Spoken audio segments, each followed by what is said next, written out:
আন্তর্জাতিক বাণিজ্য তো বটেই, যাত্রী পরিবহনের চেনা ছবি উধাও পেট্রাপোলে।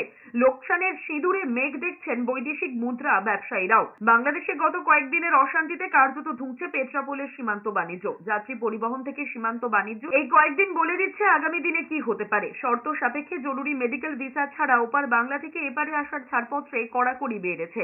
গত কয়েকদিনে দু দেশের বাণিজ্য তলানিতে ঠেকেছে। পেট্রাপোল বেনাপোল সীমান্ত দিয়ে প্রতিদিন হাজারের কাছাকাছি পণ্যবাহী ট্রাক দুই দেশের মধ্যে চলাচল করে, কিন্তু পেট্রাপোলের ব্যবসায়ীদের দাবি বাংলাদেশে অশান্তির জেরে দুই দেশের মধ্যে ট্রাক চলাচল অনেক কমে গিয়েছে। দিন কয়েক ধরে মুদ্রা বিনিময়ের কেন্দ্রগুলি ফাঁকা।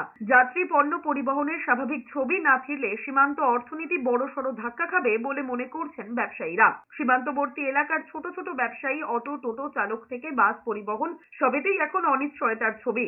মার খাচ্ছে হোটেল ব্যবসাও। দুই দেশের সম্পর্ক কবে মসৃণ হবে সেদিকেই তাকিয়ে রয়েছে সবাই। বাণিজ্য একেবারে শেষ, কিচ্ছু নেই। সারাদিন হয়তো আগে যেমন বাংলাদেশ থেকে 2000-2500 যাত্রী আসতো, এখান থেকেও এরকম 1-2000 যাত্রী যেত। এখন সেখানে খুব বেশি হলে ওদিক থেকে 50 জন আসছে, এদিক থেকেও 20-30 জন যাচ্ছে, এরকম অবস্থা। চালাতে হয়, ওই লস করে চালাচ্ছে। যেখানে আগে 10টা বাস যেত পরিবহনে, সেখানে এখন 2টো যাচ্ছে, 1টা যাচ্ছে, সেইভাবে চলছে। পরিস্থিতি আছে, লোকজন নেই।